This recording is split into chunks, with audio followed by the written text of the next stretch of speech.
Blog Talk Radio.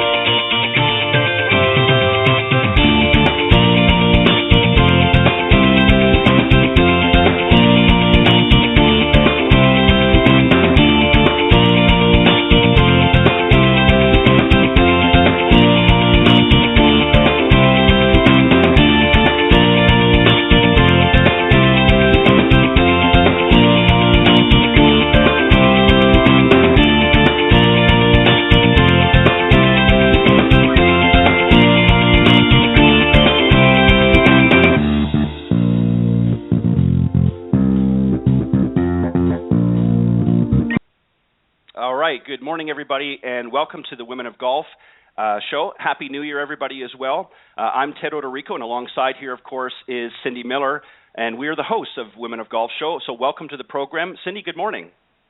Good morning, Ted. Happy New Year. Happy New Year to you. We're here. This is the first show, January 5th of 2016. We're very excited to be broadcasting again. We took a little break, of course, for the holidays, as you know, Cindy, and got a chance to spend time with family, and we were just talking a little bit about that before we came live on the air. And Cindy, before we continue our conversation, let me just do the obvious and just remind everybody about the show, just in case of some of you have been enjoying your holidays and maybe forgot a little bit. So I'm going to quickly do that, and then we'll get back into some conversation before we bring our guest on today.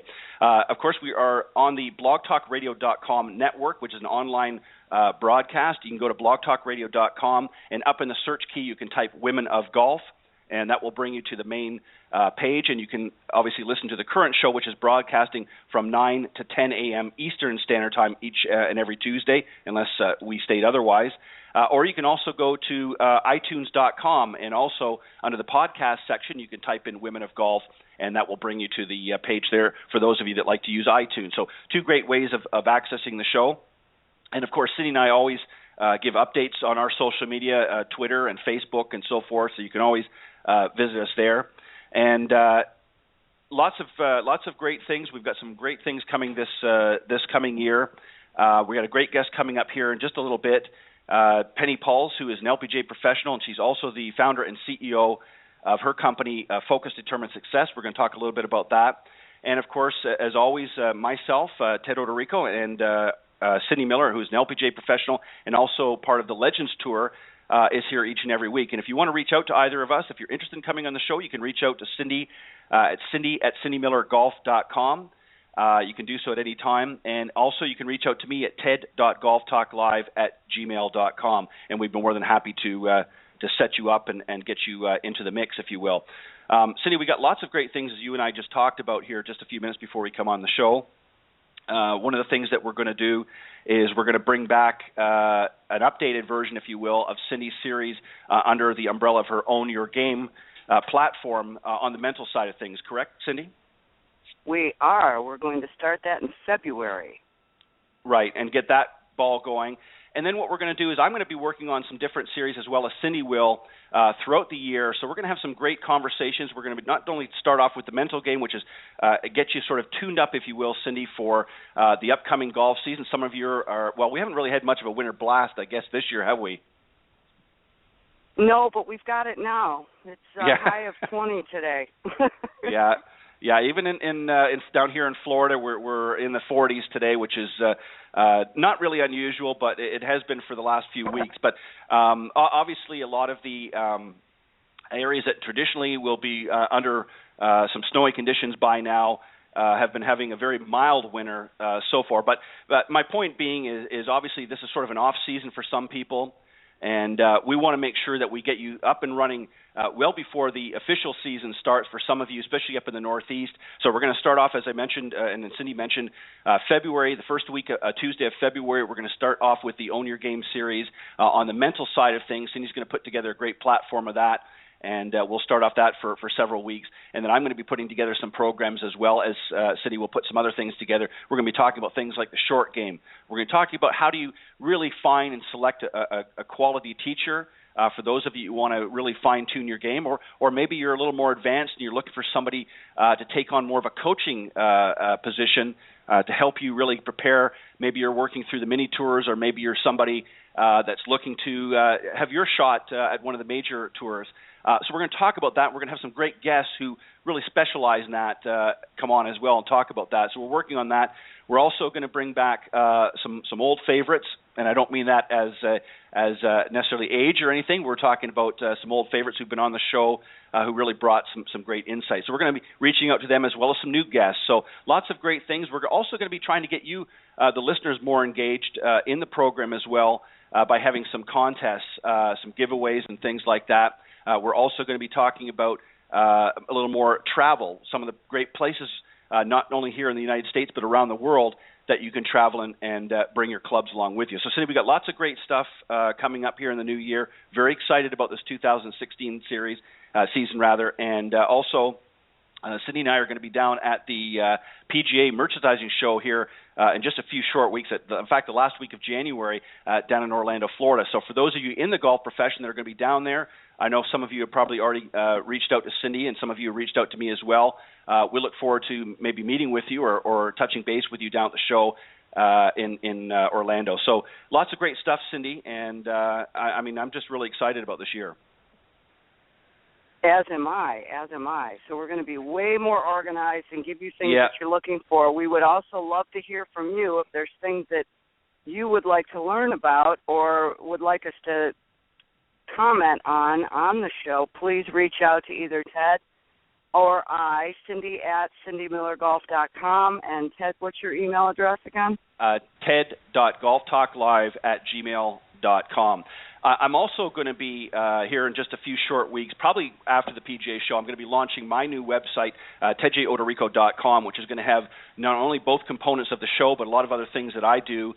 And I'm going to have another email for that as well for those that want to reach out for that platform. But the other thing, too, Cindy, I think what we're going to do this year, since so many people really connect through social media, we're going to start posing some questions along the way as well through our social media platform. I'm going to be putting it up on Facebook and through Twitter and things like that, really to get people engaged and to invite you to, as Cindy just mentioned, to make some comments or questions about the show. If there's things that you want to see, if there's things that we haven't maybe touched here on the show so far in the last couple of years, we want to hear about it. So we really want you to be engaged. And we also invite you to call into the program at any time. During the live broadcast, as mentioned, we are live every Tuesday, unless otherwise stated, from 9 to 10 Eastern. That's 8 to 9 for you on the central block of things. But we want to have you engage in the show. And the number that you can call in if you're interested in speaking with Cindy and I or any of the guests is area code 347-945-5855. Again, it's 347-945-5855. We're going to be displaying that number a little bit more throughout the programs as well, just to remind everybody. But we really want you to be engaged with that. And whether you're tuning in to hear a favorite guest, or whether you're somebody that's just an avid golfer out there that maybe would like to learn a little bit more, and maybe there's some things that you would like for us to cover, please feel free to call into the show and add that to the discussion. We'll be more than happy to do that. Or as Cindy mentioned, reach out to us through our email address, cindy@cindymillergolf.com, or me, ted.golftalklive@gmail.com, and we'll be more than happy to do that. As I mentioned, we've got a great guest coming up here in just a few short moments. We're just waiting for her to come aboard. Her name is Penny Pulz. Of course, she has been on the show before. She's been on my other program, which airs Thursday nights at Golf Talk Live. That's from 6 to 8 Central Standard Time, or 7 to 9 on the Eastern Coast. And she's an LPGA professional, and she's also the founder and CEO of Focus Determines Success. We're going to talk to her about that. But here's just a little bit more about Penny while we're waiting for her. She's really from a winning TV talent to an LPGA champion. She's been ranked among the top 10 golfers in the world. She is the founder and CEO, as I mentioned, of her company, Focus Determined Success. Her driven entrepreneurial spirit is as strong and determined as her athletic competitiveness. Penny, of course, is a focus expert, helping business professionals and professional athletes target their thinking, saving time, effort, and money, just like many of the peak performance athletes do. So she's really bringing a lot to the average golfer out there that wants to not only step up their game, but do other aspects of their life. She's helping them as really a life coach, if you will, and a focus expert. So we're going to talk to her about that when she comes on here in just a little bit. But, Cindy, there's a lot of great things that have been happening in the golf world.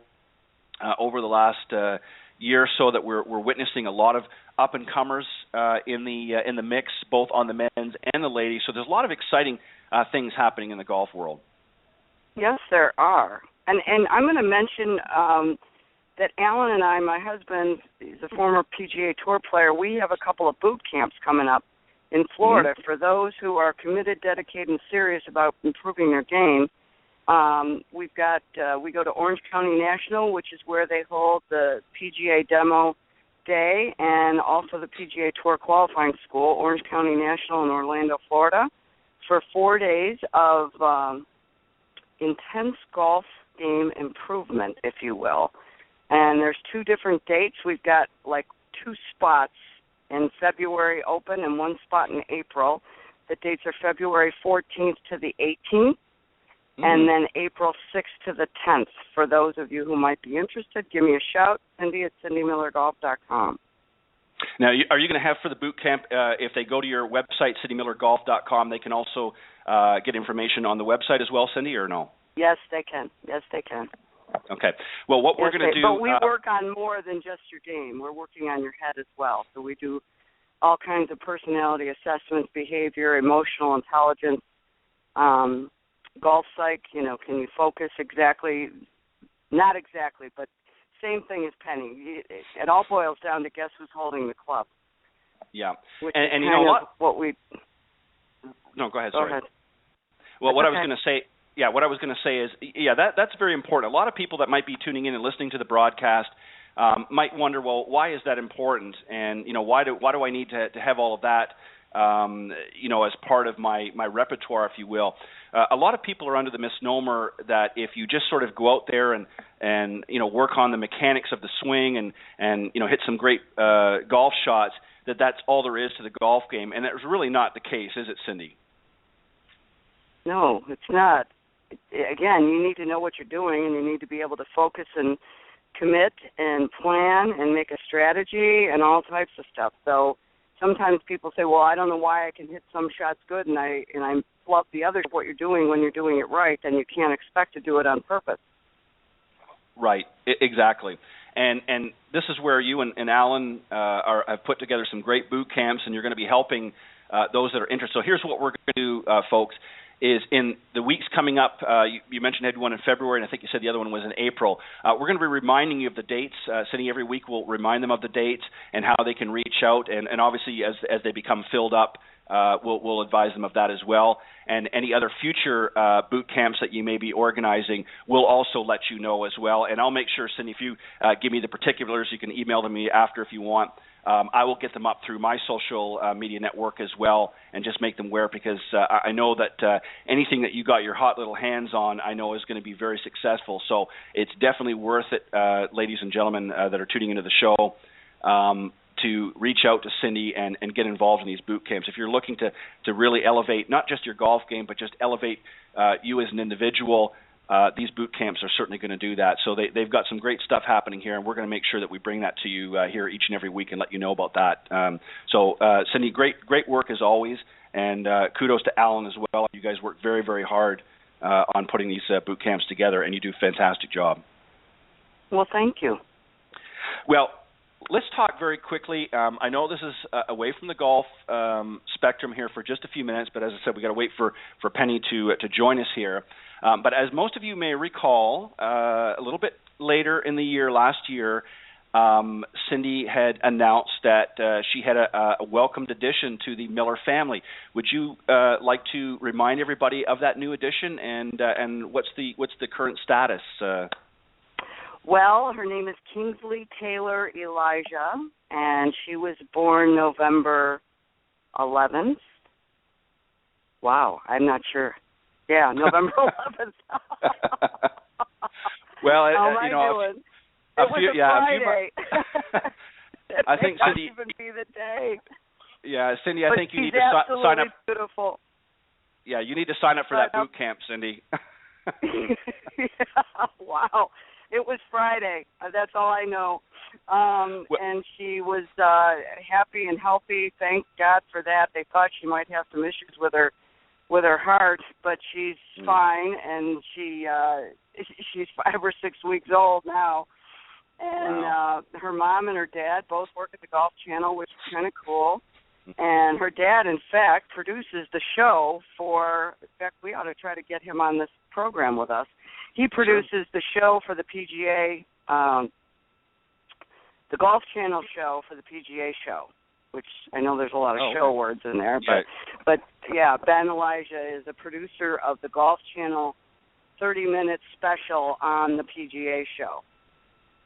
So we should get him to be on this show. Yeah, I think that'd be a fantastic idea to bring on Ben as well, and certainly your daughter Kelly is always welcome to come back as well. And I know that there was a lot of exciting things that she's been working on as well. So maybe we'll have them on together. That would be a great maybe a show, and have them on together and talk about some of the great things that they're doing at the Golf Channel, some of the exciting things they've got maybe planned out here for 2016. I see that Penny's on board here, so let's bring her in. I've already done an introduction, Penny, so we're just going to bring you on live. And Cindy, I'll let you start things off. Well, thank you for joining us, Penny. Happy New Year. Happy New Year to you, Cindy. It's lovely to be with you guys today. Well, good morning, Penny. You're here. Yeah, good morning, Penny, and thank you for joining us. Cindy, why don't you go ahead and start things off? Penny, tell us about, needless to say, I need to learn to focus when my granddaughter was born and know her birthday.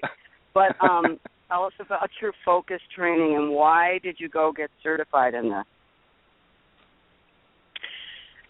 Well, Cindy, when you take so long between winning golf tournaments, there's a question there that you have to ask yourself, which is what I did. And I tried to find the answer for 20 years. It just bugged the heck out of me. And that was, how did I win? Why did I lose? And how can I get back into that peak performance space whenever I want to? There had to be a process. And when I was there, it was really easy. Like we all do, everyone in life does everything really easy when we're in that space. So that just fascinated the heck out of me. So all the world I traveled, as we know, and I've worked with psychologists, psychiatrists, and I would always ask them that question, and no one could really give me an answer that was in the lines of athletic thinking, meaning it was simple, I could repeat it because there was a system in place, just like my golf swing had a system so I could get that swing going. So that was when it all started for me. How long ago have you gone for this? How long have you been certified, I guess, is what I'm asking in this focus. And where did you go and how did you learn about it? Well, I learned it on a golf course. I just had to figure out what I was doing on a golf course. And I've studied with many people, but my accreditations came 6 or 7 years ago with Open Focus with Dr. Len Semi in Princeton, New Jersey. And I'm a neurofeedback trainer in the same time around 2008 or 9. And I've had when I had my academy, I had a brain room and studied with Dr. Raymer. And just that's what I've done. And I'm also accredited in as a life recovery coach. I work with people with addictions in recovery, which sounds like, well, how do those two work together? And I'm accredited in that. It's because anytime we're in fear, we act stupid. And let's face it, as golf pros and tour players, we act stupid a lot. And we come from when we should have our emotions, shouldn't be played, and then they are played. So, and that's the same way in recovery from addictions or recovery from whatever. You're very stuck. I mean, golf pros get very stuck and frightened, and so they either over-practice or under-practice, or they go switch from trainer to trainer, and you just have different things you do with that fear, but it's exactly the same process. So they fit really well together, actually, tour players and people in recovery. It's pretty fun. You're absolutely right on the money. That's why I'm laughing. Yeah. Penny, let me tell us about your... Go ahead, Ted. Go ahead. No, go ahead. Go ahead. Tell us about your 10-step program. Well, the one that I use, it, I really call it my emotional manager, but it's smart decisions under the gun. And on my travels of trying to one of the rules about being an athlete is, I heard this a long time ago. The information that you have, you can't use it, then you've got too much information in your head. So I have very strict guidelines as to, when I was coaching golf, I was always looking for results. The athletes are always looking for results. So if I'm not getting results, I need to change something so that that can happen. So I wrote my book, Focus, Determined Success, based on my 10 steps. These are the 10 steps that I use to prepare to hit a golf shot. And one of the great gifts of having played on tour for 18 years is the discipline required every 6 minutes or so. In 20 seconds or 25 seconds, you have to get into your very best. You have to get into your peak performance mode where you can absolutely get into that flow and do it. Well, you think about that for 18 years. You're doing that system. But unfortunately, one of the things was how did I emotionally and how did I manage that and what were exactly the steps. So these 10 steps that I developed are really simple. I believe that if it's not simple, you can't do it. It's not, the words are really short. So the first one is determine your goal, but it's really funny because then you go, but make sure you're in alignment with your goal. How many times would you get up over a golf shot? Yeah, I'm going to go over that tree, and you go, yeah, man, I'm going to get over that tree, right. And then you hit it in a tree because you're not in alignment with it. You're into fear, and so, you're puffy, and you've gotten all egocentric, and you've lost being in touch with yourself. So that one right there is really simple. Am I in alignment? And the gift of being a golfer, again, I've learned everything from my golf, and that's so true in life, and especially in people in recovery.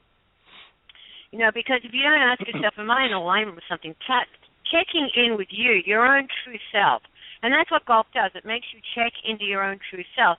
And imagine taking that system and that belief system into the rest of your life. And that's why I always believe that golf is a life learning. It's taught me everything I know. Penny, let me ask you something, and I just want to go back just a little bit to something that you had said about preparing for each shot. Explain from a tour professional standpoint, because it's obviously much different in many ways than the average high handicapper. What's sort of the thought process do you need to get prepared for when you're out on tournament play?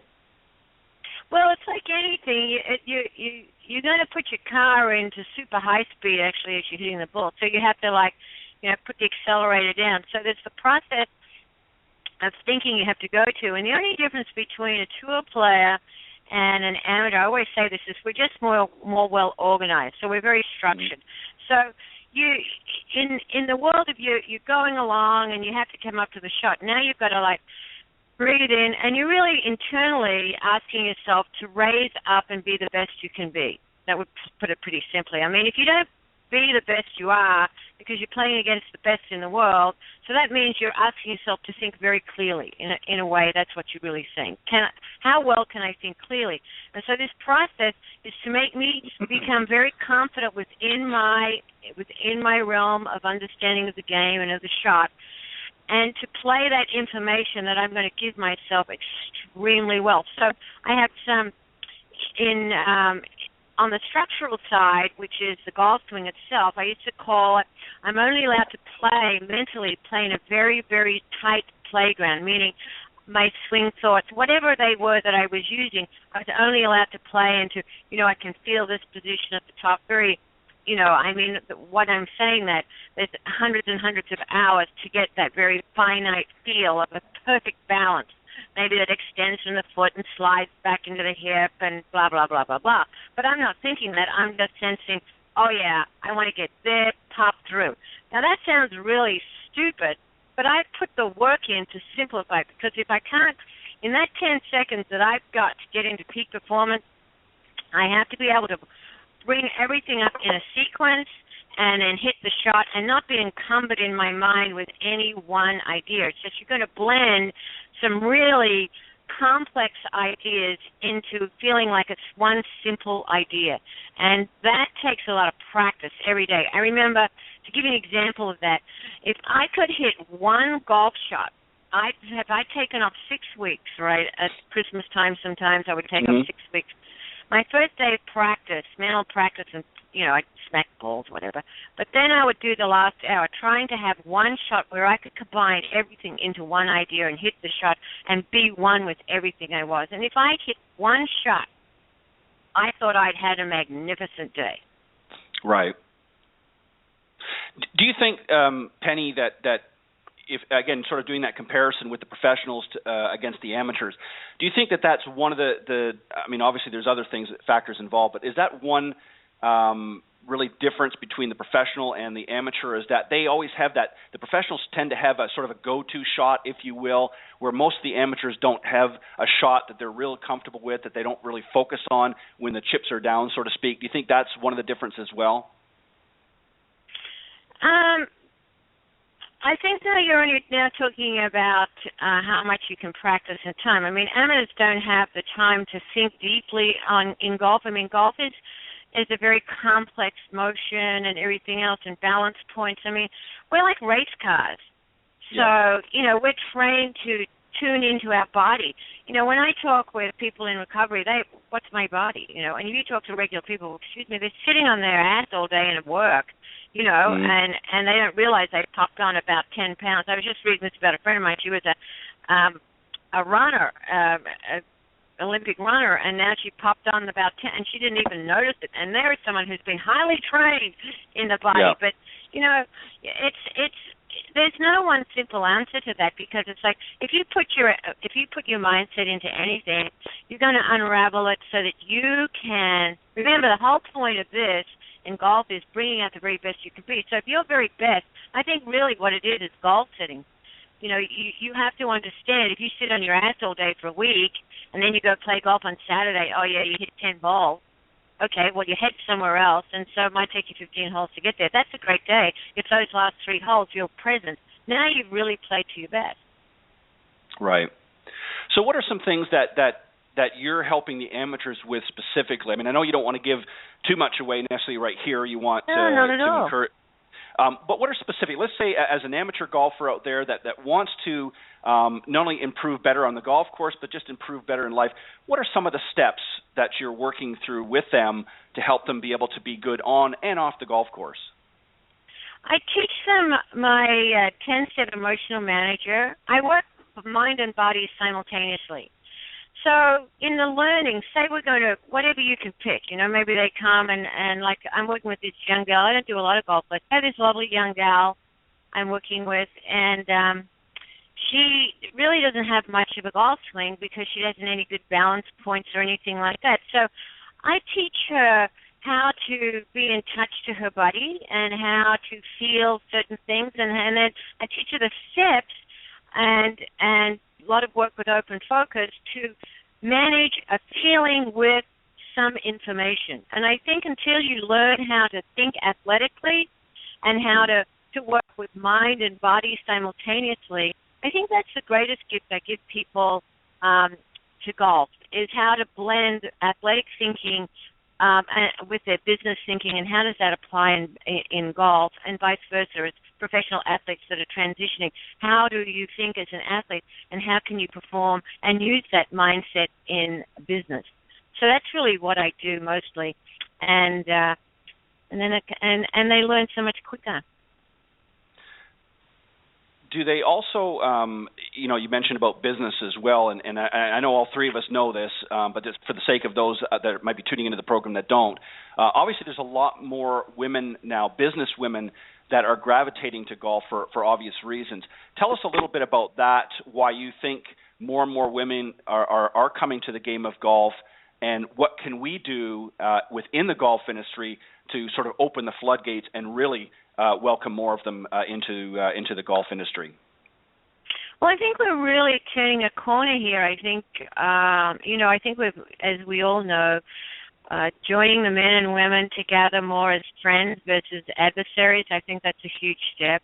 And respecting women and respecting women's ability to think athletically.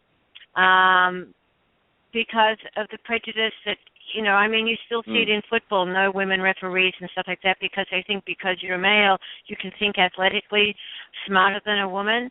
So I think those barriers continue. I mean, you look at the teaching still of men, certain men that teach women, the women have terrible swings, they don't have the power.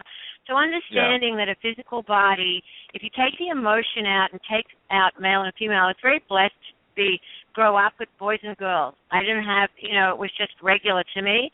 So it was always sad when they split everyone apart because we had so much to learn from each other. And so I think the biggest key that women, and I know the women I work with, is we want respect. And you give me that. I really don't care about your gender. I care about that you respect me. And unfortunately, in the golf world, we have not had that equal respect. So once we get there, I think that's the whole difference. And then the other deal is with a lot of mums, the women have to, you know, if we can get babysitting for the mums, and I think that would be huge, because then we'll start them younger, and if we can do deals for them, good price points for the women with their mums, and then we can start, you know, we could do a kids clinic at the stuff like that. So really paying attention to the needs of a mother and the needs of a mom that works with babies, and looking at those issues, I think will be tremendous for our golf world. I'll tell you what, though, the LPGA golf tournaments does a magnificent job of caring for the parents. And when we're out here in Tucson, the events are so much fun, and the kids are just adorable. And they all have games and everything. So the LPGA is so far ahead of the mark in teaching the world how to respect women and make it a women's game as well as a men's game. What about, and I'm just going to ask one more, and then Cindy, I'm going to bounce it back to you here. Speaking of the game itself, and there's a lot of great LPGA professionals, but when you look at it compared to the men's side of things, Penny, it's very lopsided. How do we get more women interested in actually getting into the teaching and coaching side of golf, and as opposed to just only playing? There's lots of new young ladies coming up as LPGA professionals playing the sport, but there's really not as big of an increase as certainly I would like to see, and I'm sure you would as well, Cindy, on the other. So how do we get more women interested in actually being in the golf industry in general? Well, I think it goes both ways, men and women. There's no money. You have to have money, and people aren't taking lessons. If you look at the financial side of it, it's a huge thing. It's the financial situation. I mean, if you're getting paid, to work in a shop for $8.50, and you go out and you have to give everything away, or your lessons, you come in, you can't pay your rent. It's pretty simple. If you can't pay rent, you're going to not have pros. I mean, look at all the magnificent pros that have spent years and years and years. They're not teaching anymore. Why? There's no money, because no one's doing golf lessons, and everyone feels that they have the answer because no one's really trained. I think the gift that we can give others is to train them how to think, and then we become of service again, because it's like therapy. We go in there, we got all the answers, and then we realize after a couple of sessions I know nothing, and I really want to be structured. And golf is really, in learning golf, I said you want to go to the best teacher in the country when you start golf, because they're going to structure you really well, and so you don't get lost in the abyss. So I think that's the same way with kids. I think the best teachers should work with the young people. Very well said. Cindy? What is the biggest issue you see with all your clients or students? I think the word overwhelm, and not being, the biggest issue is not understanding what level of player they are. They don't understand what that is, and what's their limits. Where are they in the journey of learning, so that they don't overreach or underreach. I think that's the biggest issue I see. Everyone assumes they should be somewhere, and I ask them, and why do you assume that? Where are you? And tell me how you got there. If you can't tell me that, you can't repeat it.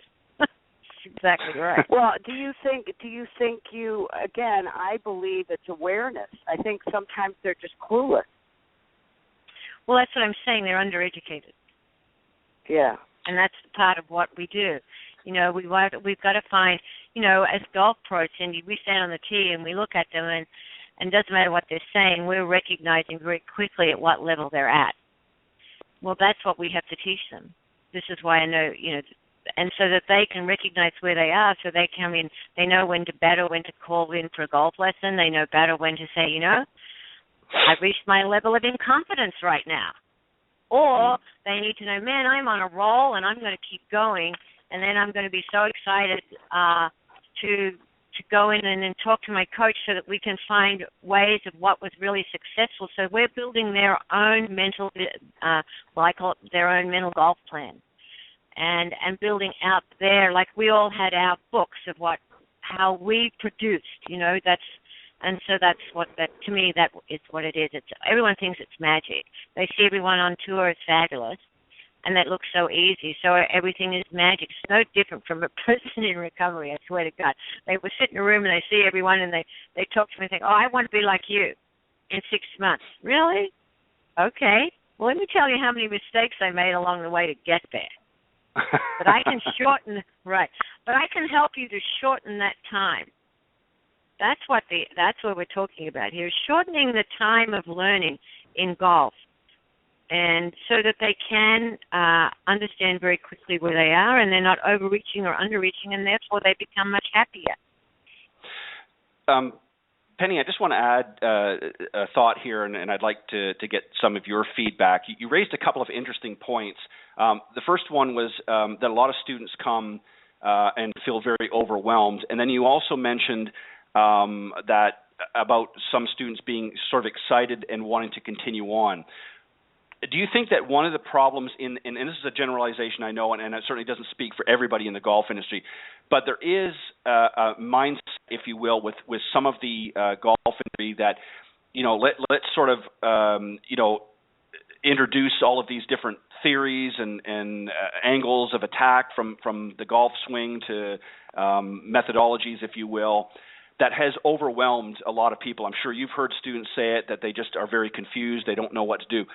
How do we sort of flick that switch? What can we do differently than maybe what we're already doing now to flick the switch from being overwhelmed to getting those students excited about wanting to continue on the journey, as opposed to just, taking a few lessons to think, wow, this is just, we know it's a difficult game, but how do we keep that passion, that excitement ignited in some of these newer students to the game, and even some of the ones that have been doing it for a while? How do we reignite that passion and get them wanting to be interested more in continuing on that journey? Well, you got two things going on in the golf industry. One is a confused mind does nothing. So we have a lot of confusion. And excitement, only each person, I can't excite you. But what I can do is make you inquisitive. Mm-hmm. And inquisitive to understanding that there is always a process. And you right now, if you are struggling, then we need to unravel that one little thing that has a hiccup with you, and see how you're thinking about it. What is the process you're doing? Are you overreaching, underreaching? I mean, that's what coaching is about. It's really to look at, anytime I'm in the dumper about something, I'm in a state of confusion. I have to unravel that, and I think it's slowing down. And there are amazing theories out there, but the art of a person to become intelligent to anything is choosing what works for you. So and a lot of times, that's why we have teachers in school. We teach you how to choose what would work for you. But if you don't innately know what is your little golf swing, like each one of us has our own innate stamp of sequencing. My sequencing to Cindy's sequencing is different. We have to learn what is my golf swing before we can say, I want to choose this theory or that theory. That's why when I say we want the greatest teachers teaching those in the earlier stages so they understand their golf swing. And then, I had a slight slide at 13 in my hips. Well, I still have it today. It's not like these things go away. But what you learn is you have an offense and a defense. You have to learn, what are my defensive practice routines so I can maintain myself, and what's my offensive routines so I keep my mojo going. And so right. it's a very complex thing, but if you put it in regular life terms, you're in school, you're a kid in high school, okay, and you got 12 different things you take every day. Well, every day you come home, you're overwhelmed. What the hell do you do to get out of that? Well, right. it's no different on a golf course. You got 12 or 16 or 25 different things you got to learn. You're going to try and learn all 25 of them right now? I don't think No. so. So the more you put it into regular life, and I think that was the thing that gets to me working with people in recovery. It reminded me so much of all the kids I taught that thought they had all the answers. And I mean, it's so cool because it's like, you know, when someone's first in recovery, they don't know anything yet. They think they know everything, right? And It's really funny. And kids and adults, you know, because I've been so successful at something else, right? Oh, therefore, I should be able to. I've been a great athlete in this sport, so I should be able to pick up golf. This is their reality. I should be able to pick this up right away. Really? Okay.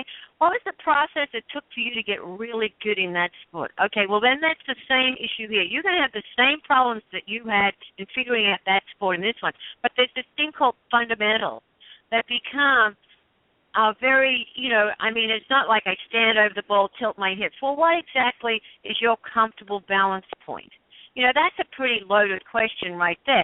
But if you're not, if you don't get rid of that damn ego, I cannot work with you because you're prancing around telling me you've been fantastic. Well, that was yesterday. Let's get on with today. It's the same stuff. It's no, you know, golf is no different, except golf is a balance sport. It's a throwing balance sport. So, you know, you get all puffy-wuffy and you squeeze at the wrong time, you know, life is over. You crash, you know, you let it out, you dump it fat, you fall backwards, the ball's gone swinging right. You know, I mean, it's all of your fear comes out in a golf swing. It tells me immediately where you're where you're just absolutely having a heart attack over, you know what I mean? So it's like, you just make it regular life. People would, you know, but we put it so far different from life, but it's life. Right. That's for right. Sure. Exactly. Cindy, let me just ask you, just in lieu of what Penny just was discussing here. Obviously, you've played at a professional level as well. I mean, you're a great teacher and that, but you also played at a professional level, and you've experienced some of these same thoughts and that Penny's been discussing here this morning yourself, and probably a few others that Penny hasn't even scratched the surface on yet. Just talk a little bit about some of the things that you've experienced in your journey that have helped you become a better teacher. Well, Penny is revealing the truth and exposing the elephants. And depending on how willing the student is to learn, the facts are the facts.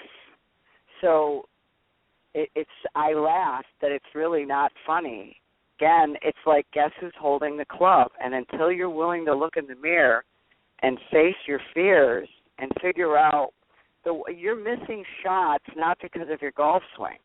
It's because of your fear.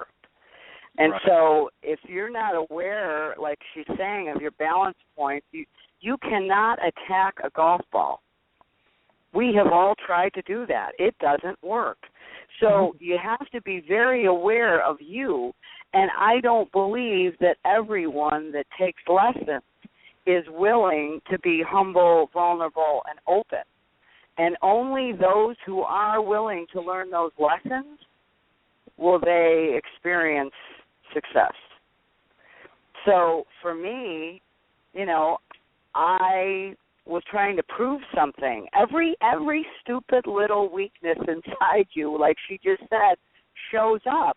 And I think that I was going to ask her the question, in my opinion, and this may sound porky, but I would never take a golf lesson from someone that I could beat. And here's why. I need to respect your level of competence to know that you've been where I want to go. So I believe there are a lot of imposters out there who have not experienced what I want to learn, and I think that's imperative. So, and then they have to also have an open heart and be willing to help. So I would take a golf lesson from Penny Pulz in a heartbeat because I respect where she's been, what she's done, and what she's achieved.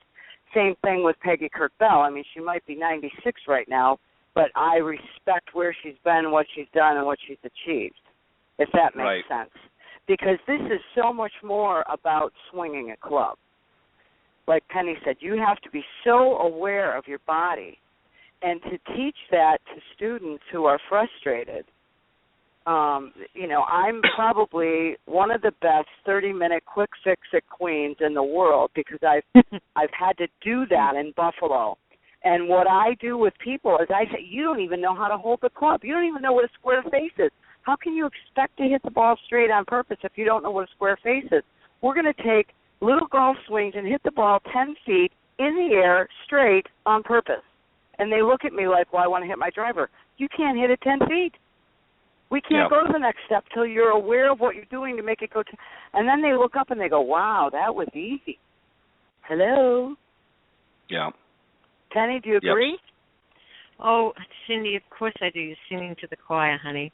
But what you've done there, that was beautiful. And but we're both that way. We both have that truth meter in us that made us champions. And anyone that's on the tour has a pretty strong truth meter until it goes away and fear overcomes it. So yeah, we all have that. And I think that to this day, in my coaching world, I was at client last night, and I said to her, well, one of the things that I've been trained on is to be really honest with myself because that's what I had to do when I was hitting the golf shot. So thanks for that, Cindy. That was awesome, mate. I think also, too, Penny, you mentioned something very interesting earlier about, everybody having a unique swing. And I think that's the other, if I was to inject my thoughts here, I think that's another problem that sometimes we see in the golf industry is that there's too much of sort of putting everybody in the same box. There's certain fundamentals that obviously are true and tried and true, but I think, again, because everybody is a unique individual, that we have to sort of take around their own swing styles and swing situations, if you will. And I think some industry tries to put everybody in the same box. And do you see that as being part of the problem as well, trying to make everybody swing the same? Well, I think that's just a very uneducated golf professional because each body's muscle lengths are different. I think we've made great progress. I spent a lot of time in research labs and stuff like that. So, and then you've got great people like from Dino Link, Chris Welsh, who's really studied that to see where people find their power, what is their hit impulse. So when you get it to the highest levels, we really do individualize. But it's like just looking at a body. I mean, there's such simple things out there today. And I think one of the gifts, and I will say this about the golf world, is they are extremely inquisitive. And, yes, we overload people with information. But they also are a leader, much further advanced than baseball is.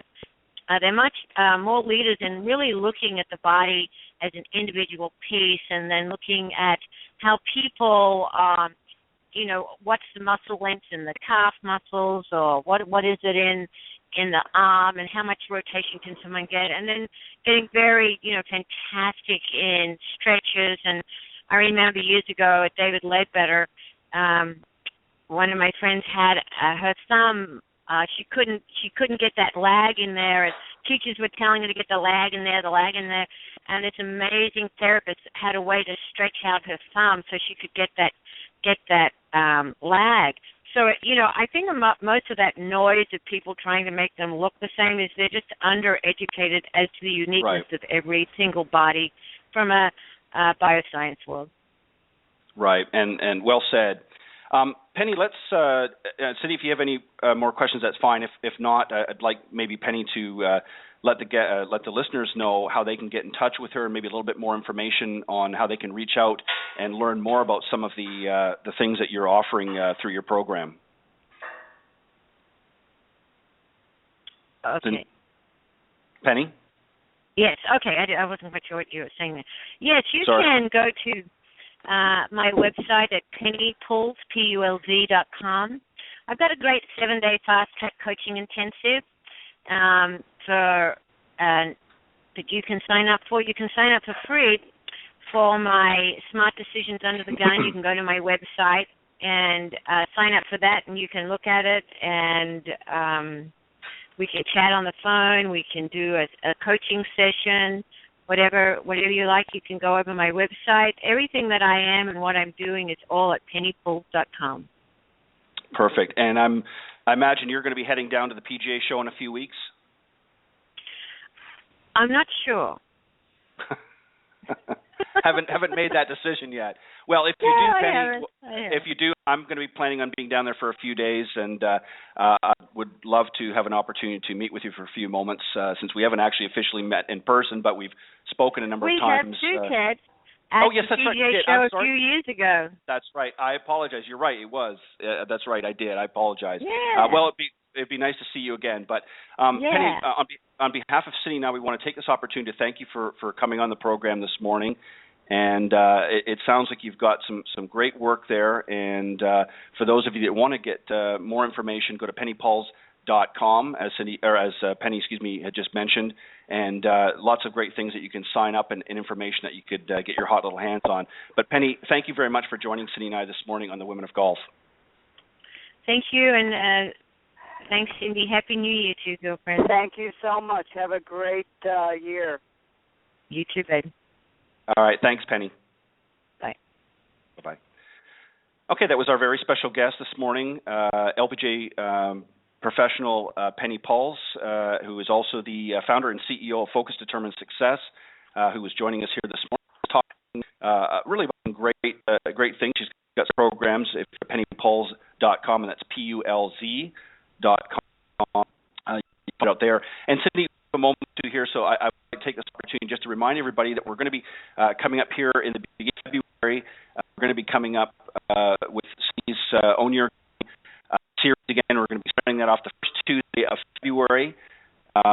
And so you want to make sure you stay tuned for that. And we've got some great guests leading up to that week, of course, and we'll have some more great guests. But lots of good things that we're working on. And just very quickly again, Cindy, just remind everybody you've got a couple of boot camps coming up here New Year. Remind of the dates and that and how they can go about reaching out if they're interested in participating. We will be at Orange County National Golf Club, February 14th to the 18th. And again, April 6th to the 10th, Orange County National Golf Club in Orlando, Florida. And you can find out information by either emailing me, Cindy, at cindymillergolf.com, or go to cindymillergolf.com, click on instruction, and click on boot camp. Perfect. Lots of great things going to be happening in 2016 here in the golf industry. And Cindy and I are going to do our very best, of course, to bring it right here on the Women of Golf each and every week. We're going to have some great guests, as well as great instruction and great. We're going to be, as we talked about earlier, introducing some great people, including some golf and maybe some other as well. Just lots of great.